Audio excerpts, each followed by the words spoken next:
Hi, welcome to this recording. My name is Macy Merriweather. I am the graduate assistant for the University of North Texas internships team, and I am delighted to be joined here by Travis Carey, who is an alumni of the university and is going to be sharing his experience teaching in an independent school district as a sixth grade teacher. So without further ado, hi, Travis. Thank you so much for being here again. If Yes. you could introduce yourself and your roles in your workplace, that'll get us started. Yeah, sure. So, like you said, my name is Travis Carey, and I'm a sixth grade social studies teacher. I teach at Victory Lakes Intermediate down in Clear Creek ISD. We are in League City, which is halfway kind of between Houston and Galveston. I'm also the head girls basketball coach, and I am an assistant girls track coach. And I've also been serving as the sixth grade team lead for the past 3 years. And I am finishing up my sixth year of teaching. Wow, 6 years, Yes, congratulations. thank you. That's fantastic. Could you tell us a little bit about a day in the life of working as a teacher, and kind of as you're talking about that, kind of include what skills you use on a daily basis, and then kind of what duties, as a teacher, there are so many unwritten duties in the job Right, yes. description. So if you Yeah, could talk about so that too. of course. So I think if anybody's ever been to a public school in Texas or even the United States, you might be somewhat familiar with what we do as teachers. I typically get to school around 8 o'clock in the morning.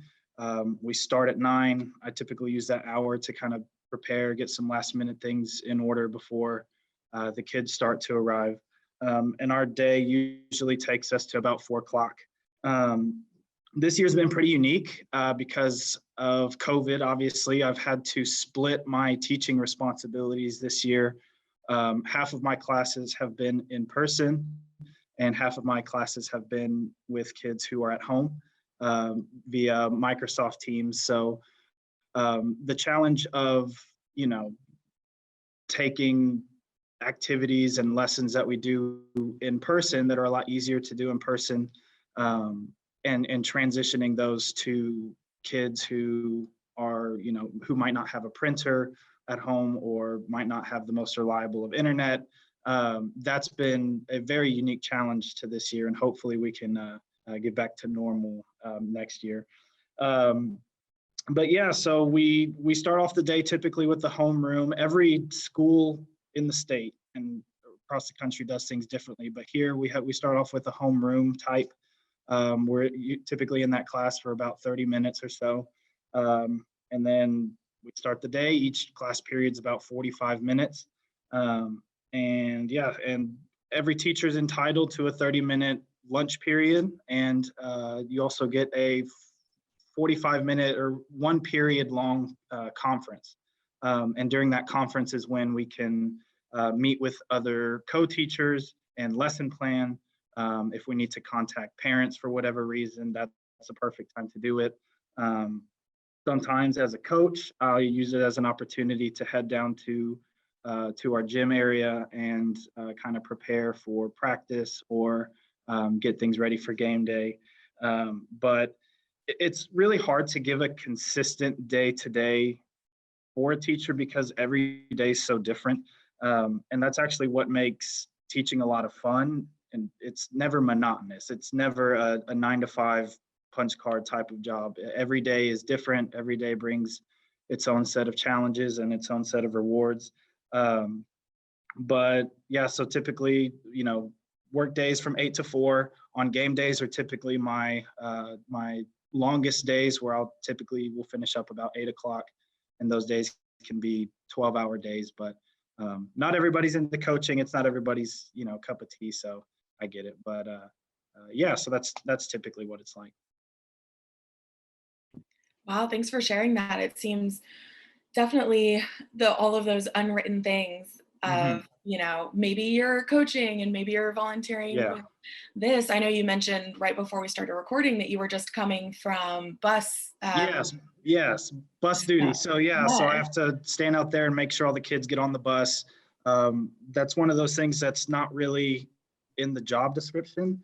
But as a teacher, typically because we are a salary based employee, a lot of what we do is, it's not in the official job description that HR puts out, but it's definitely, there's a lot of expectations that your administration has for you to complete, and you kind of just have to do it. So Yeah, absolutely. Does it all seem like it's balanced enough? Um, I, or does I, it kind of get overwhelming at times, I'm sure? I think it can be both. Different people handle that type of stuff differently. I know people who tend to be more of planners and like to have more structure. They might find that type of stuff a little bit annoying, but um, other teachers and somebody like myself who's a little bit more willing to go with the flow, that type of stuff, it's part of the job. There are things that when you come into education, because it's such a there's such a variety of components to being a teacher. It's just one of those things where you just kind of accept that it's part of the job.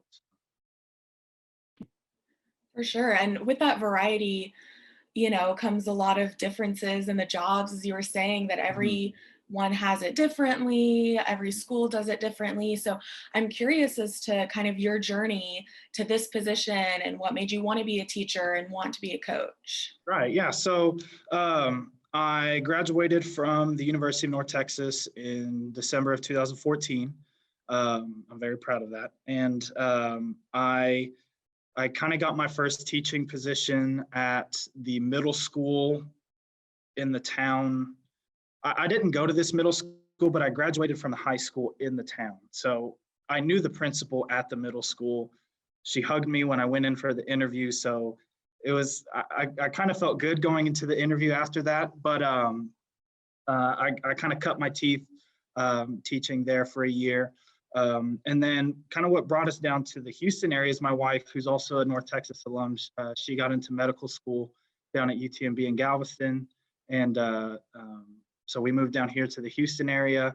Um, I, I'll talk about this a little bit later, but I, trying to find a job down here, there's a big difference between, there's a big distance between Dallas and Houston. And so finding a job in the interview process and that type of stuff was a little bit tricky because, if I was going to come down here, it was a commitment. Like it wasn't, I can just stop by and interview real quick. But yeah, so where was I? Lost my train of thought. Um, yeah, so I got the job here, and then as the years have gone on, I've grown more and more experienced. I've grown more and more comfortable, and with that, I'm more willing to take things onto my plate. Hence the sixth grade team lead position. And then as far as coaching, I grew up playing sports. I love sports, and so sometimes I know a lot for most coaching jobs, it's tied into your teaching position. And so if I was ever to leave coaching, I would almost have to, in essence, resign and then apply back to just specifically teach, if that makes sense. So that's a little bit something that they also don't really tell you. But yeah, so I love kids. I've always loved working with kids. And so I really do enjoy what I do. Oh, that's fantastic. And congratulations to your wife. Oh, And, thank you. Yes, that's fantastic. thank you. So in that you kind of talked about your networking that Mhm. you've had to do and kind of, walking into your first interview, knowing the principal, like how relaxing that was, and then moving to Houston and having to Mhm. find new people and network with new people and kind of the differences between those two things, going back to your hometown versus starting over completely. And so, what advice do you have to current students trying to get into teaching?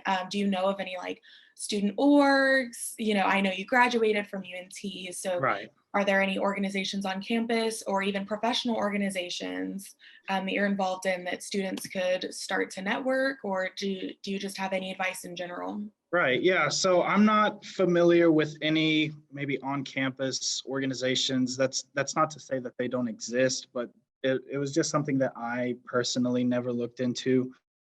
My biggest bit of advice, especially if you're still in working on your bachelor's, wanting to go into teaching, is I would substitute. Find a local district around Denton, Denton ISD. Um, there's a lot of really good school districts around Denton and kind of in the DFW area where districts are begging people to substitute. And so as soon as you can substitute, I would get in the classroom as soon as possible, because unfortunately we do not, in the education track, you don't get into the classroom really until you're student teaching uh, there at the very end of your degree plan. And by then, if you get into the classroom and you learn, like, I really don't like this, you're kind of in a tough spot because you've invested such a large amount of time and a lot of money in working on a degree plan. And, you know, working with kids is a whole other animal. It's one thing to learn about things in the classroom.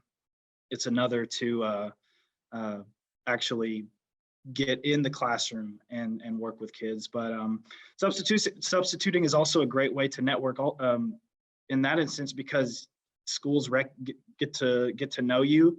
If you're a reliable substitute, then when it comes around maybe February, March is when teaching jobs start to go up.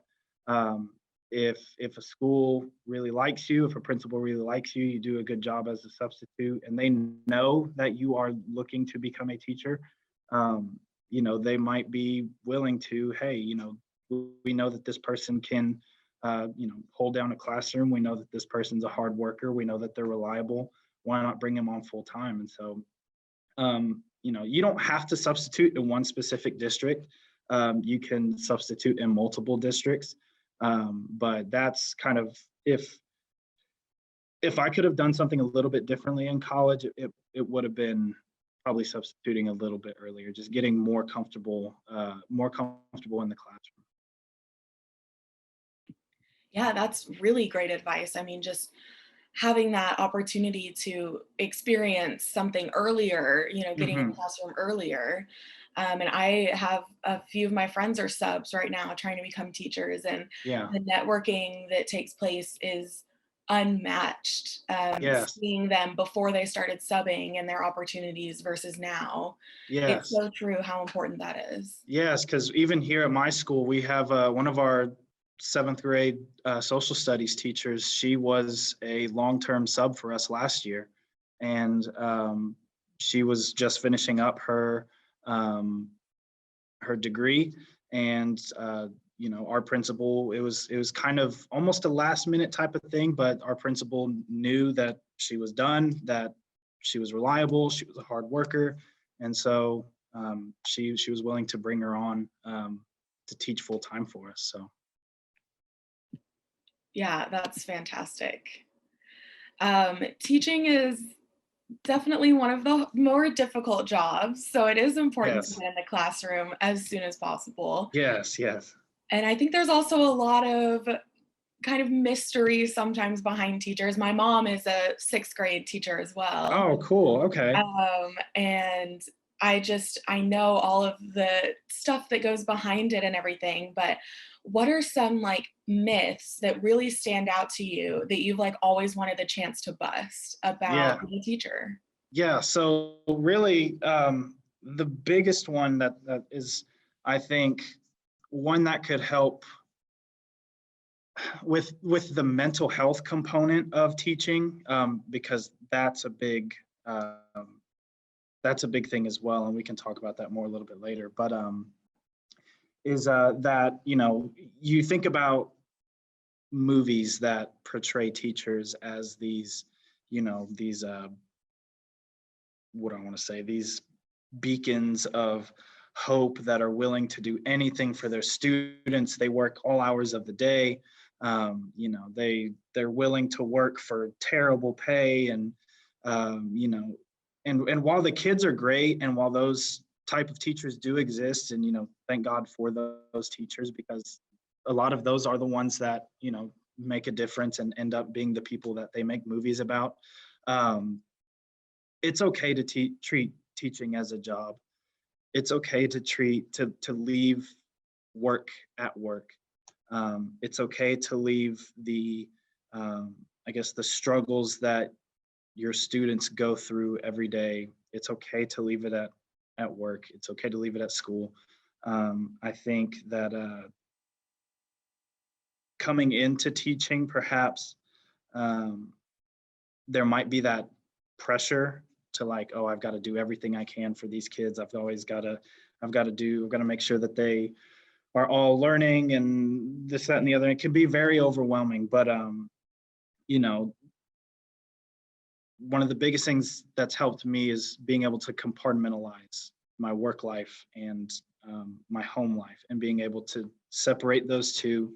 And I think a lot of teachers that experience burnout are the ones that end up bringing work home, and it affects their home life and their social life. And it's okay to want good pay, and it's okay to treat teaching as a job, because that's what it is. Yeah, I love that you said that. I think it's so important, especially for bachelor's students and newly graduating students, to hear that. A lot of times, like you said, people, start out and try to do everything that they can, and that burnout gets really real. And I love that you, like, not many people say those things that Mhm. is on everybody's head. Like, it's Right. everybody's thinking it. Mhm. But it's so important for people to actually hear that. Yeah. So it's the state and really the country. I'm sure people have seen some statistics out there about there's a pretty bad teacher shortage right now, and most teachers who are coming into the profession are leaving within their first 5 years. So being somebody who just got out of my first 5 years of teaching, I can definitely see why. I mean, um, there's so many expectations put on our shoulders, not just from administration, but from kids and parents and the community. It can be incredibly overwhelming. So being able to leave work at work and be home when you are home, with your partner, your spouse, or your kids, like whoever you're at home with, they need you while you're at home. So, you want to be at home with them. That's super important. Yeah, I think that all leads perfectly into my next question, which, this job obviously affects kind of your lifestyle. You're having to actively choose to leave things at work and to Mhm. close down at a certain time and to go home and be with your family. And so, in what ways do you practice that that's successful to you? And then, Mhm. kind of, how do you practice that self care in avoiding that burnout, especially now that you're past those 5 crucial years? Yeah, so my social life really ebbs and flows with based on my teaching and coaching schedule. The work schedule is pretty consistent. I mean, we're out of school every day at 4 o'clock.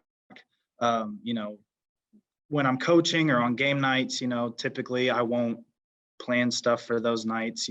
It's a pretty cut and dry schedule. But as far as being able to cope with a lot of stuff, I've been really blessed with a lot of amazing co-teachers.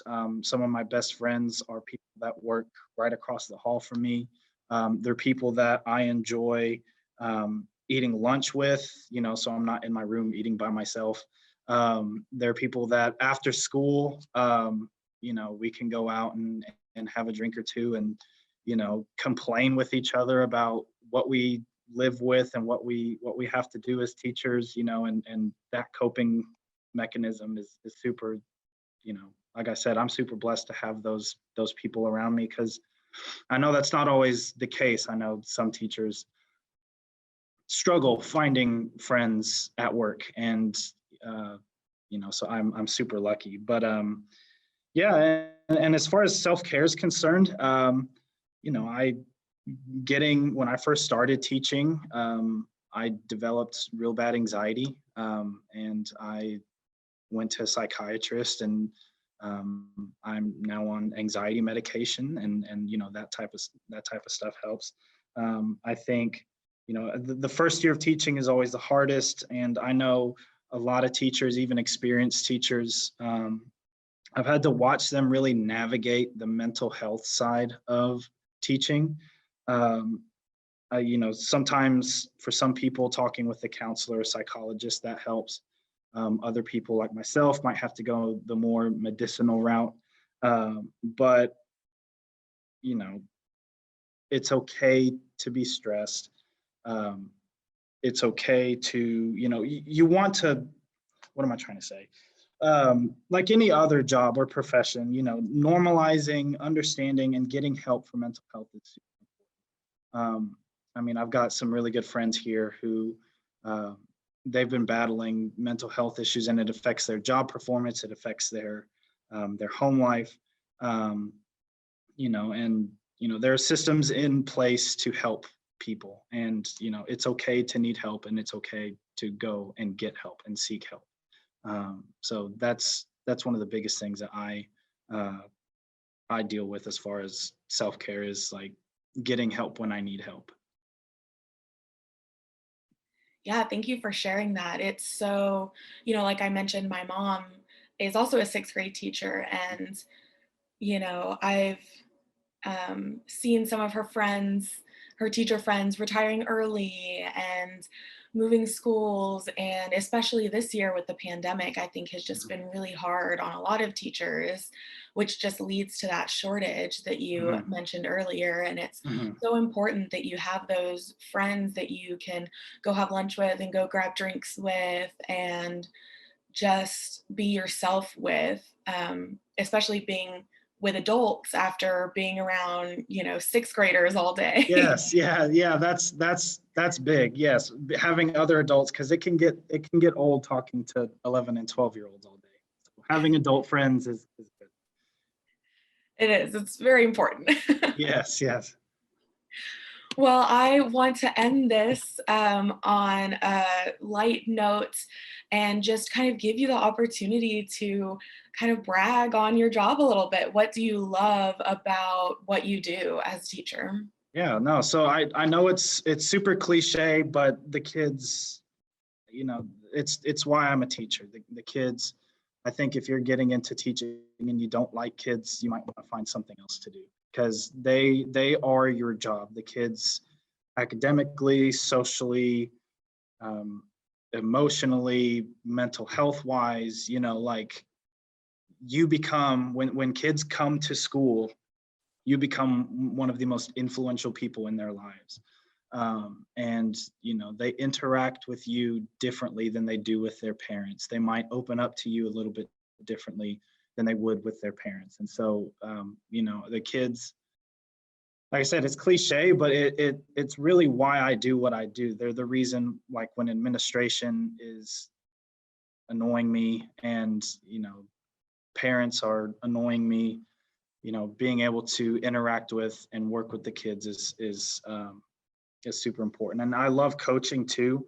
Um, that adds another layer of a relationship that I can build with the kids, because you can only go so far in the classroom with kids, but when you get to interact in a little bit less formal of an environment, say on a basketball court or out on the track, kids are willing to open up even more to you, and they look to you. I think about myself growing up. I played sports, and some of the most influential people in my life were people that coached me, my coaches growing up. And so that adds a whole nother layer to it. And so yeah, kind of one, I guess, little bit of advice if you're about to start teaching, I guess, would be to build meaningful relationships with the kids.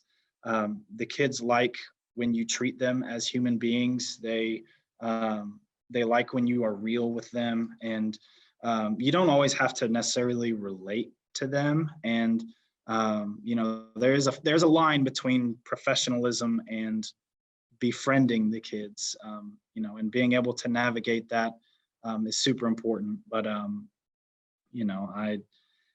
the kids are everything. They are the reason I do what I do. So.